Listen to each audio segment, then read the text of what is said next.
Este hombre mantuvo secuestrada a su propia hija en el sótano de su casa durante 24 años y la obligó a tener 7 hijos con él. Este es el caso de Elisabeth Fritzl, hija de Joseph Fritzl, un hombre de 89 años, nacido en la ciudad de Amstetten, República de Austria. A sus 21 años se graduó en ingeniería eléctrica y posteriormente se casó con Rosemary, con quien tuvo 5 hijas y 2 hijos. Sus vecinos lo describieron como alguien amable, tranquilo y reservado. Sin embargo, en casa era un hombre muy riguroso con sus hijos, pero lo era aún más con su tercera hija llamada Elizabeth, a quien vigilaba de manera tan estricta que resultaba molesto para la chica. Conforme pasaron los años, cada hijo fue saliendo de casa apenas cumplía la mayoría de edad, dado que no soportaban vivir bajo las reglas de su padre. No obstante, Elizabeth, quien aún tenía 16, decidió buscar un trabajo, con la intención de reunir dinero para escapar de su padre, pero al ver que esto tardaría mucho, huyó con un amigo a la ciudad de Viena, pero poco tiempo después fue encontrada por Joseph y obligada a regresar, hasta que 2 años después, en 1984, cuando Elizabeth tenía 18 años, desapareció de casa sin dejar rastro. Su familia reportó el hecho a la policía, pero no se obtuvo noticia alguna sobre su paradero. Pocos días después, la familia Fritzl recibió una carta de la misma Elizabeth, donde decía que se había unido a una secta religiosa y que ya no volvería. Al principio quedaron impactados, pero con el paso del tiempo la idea de no volver a verla fue aceptada y aprendieron a vivir con ello. Una mañana de 1993, es decir, 9 años después de la carta de Elizabeth, el llanto de un bebé hizo salir a Rosemary de su casa. Una niña de tan solo 9 meses estaba dentro de una caja, junto a una nota de la joven, donde les pedía a sus padres criar a su nieta, ya que en la secta donde estaba no lo permitían. La consternación de la familia fue grande, pero poco a poco se fueron acostumbrando a la presencia de una nueva integrante y realizaron los procedimientos legales para adoptar a quien a partir de ahora se llamaría Lisa. Lo que no sabían es que este tipo de sorpresa solo estaba empezando, ya que después de 2 años, un coche de bebé apareció en la puerta de los Fritzl. Una nueva bebé había llegado y esta vez no había ninguna nota. En su lugar, Rosemary recibió una llamada donde escuchó decir a Elizabeth que cuide a la pequeña y luego rápidamente cortó, sin dar tiempo de que su madre pueda hablar. Momentos después, la joven volvió a llamar y dijo exactamente lo mismo, pero otra vez cortó de inmediato. Esto hizo sospechar a Rosemary y llegó a pensar que solo había escuchado una grabación de la voz de su hija, además de que era muy raro que Elizabeth sepa el número de la casa, ya que recién lo habían cambiado. Con estas inquietudes, la madre acudió a la policía, pero muy poco o casi nada pudieron hacer, ya que ahora la joven era mayor de edad y podía tomar sus propias decisiones. La madre, sin nada más que hacer, volvió a acoger a la recién llegada y la llamaron Mónica. Poco a poco la familia volvió a la normalidad,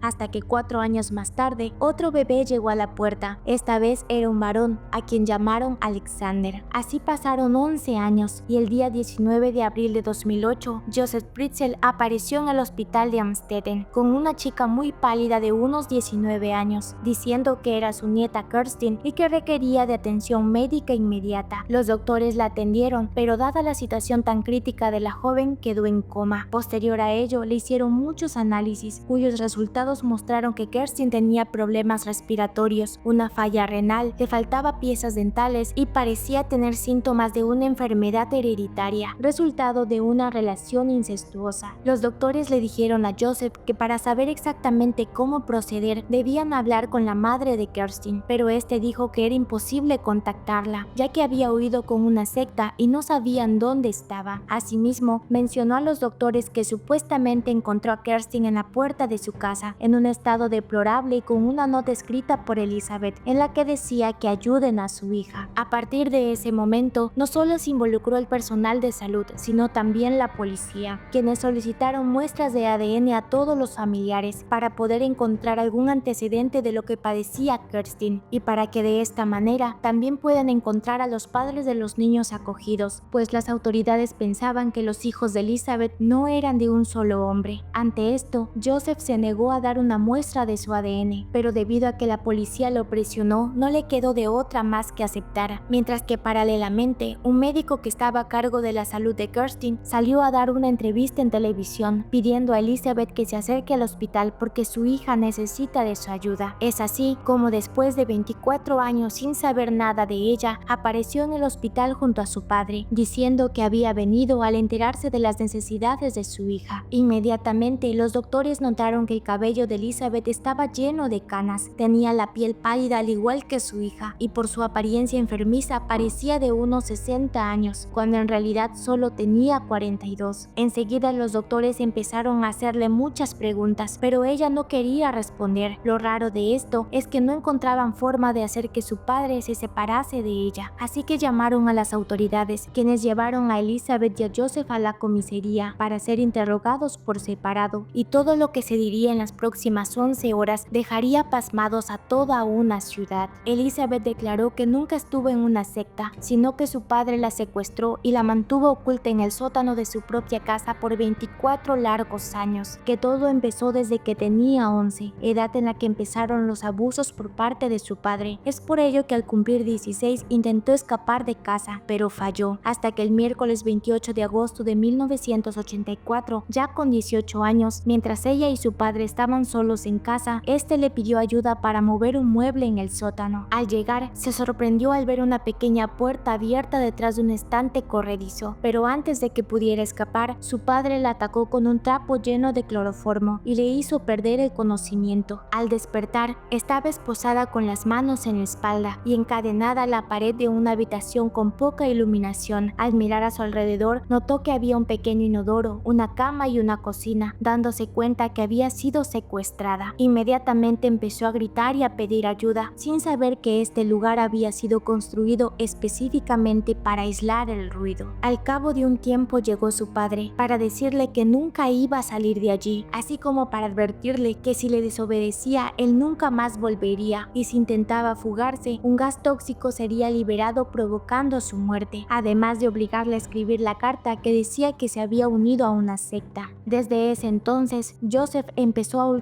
diariamente a su hija, hasta que a los 23 años Elizabeth quedó embarazada de Kirsten, y como iba a ser madre primeriza, le suplicó a su padre que cuando llegue el momento la lleve a un hospital, pero este se negó y solo le dio un libro para que aprenda sobre el proceso de parto y unos cuantos implementos. El alumbramiento fue muy doloroso para Elizabeth, puesto que tuvo que hacer todo sola, pero aún así ambas lograron sobrevivir. A Joseph nunca le importó todo el sufrimiento de Elizabeth y siguió abusando de ella casi a diario en su búnker de 35 metros cuadrados, donde la joven quedó embarazada una y otra vez, dando a luz a Stefan, Lisa, Mónica y los gemelos Alexander y Michael. Lamentablemente, este último tuvo complicaciones y otra vez Elizabeth le suplicó a Joseph que lo lleve a un hospital, pero otra vez este se negó, motivo por el cual el bebé perdió la vida solo 3 días después, y la manera en que Joseph decidió deshacerse de su hijo fue aterradora, pues llevó el cuerpo del pequeño a la casa de arriba y lo incineró en su propia chimenea. Elizabeth tuvo un total de 7 hijos, de los cuales 6 sobrevivieron, 3 subieron a la casa de arriba y los otros 3, Kirsten de 19 años, Stefan de 18 y Félix de 5, vivieron en el sótano, en un ambiente de escasa ventilación, con muchas carencias y presenciando los constantes abusos de su padre hacia su madre. Asimismo, debido al reducido espacio, Joseph decidió ampliar el búnker, colocando 2 habitaciones más, una para la cocina y el baño y otra para un dormitorio, llegando a construir incluso por debajo del terreno de sus vecinos. Pero todo daría un giro rotundo cuando la hija mayor Kirsten enfermó gravemente, por lo que Elizabeth persuadió a Joseph para que la llevara a un hospital, ya que si moría por el tamaño de su cuerpo, sería difícil deshacerse de ella, y es así como el ahora apodado monstruo de Amstetten fue capturado. En el proceso de investigación, Joseph fue acusado de incesto, violación, secuestro, esclavitud y asesinato,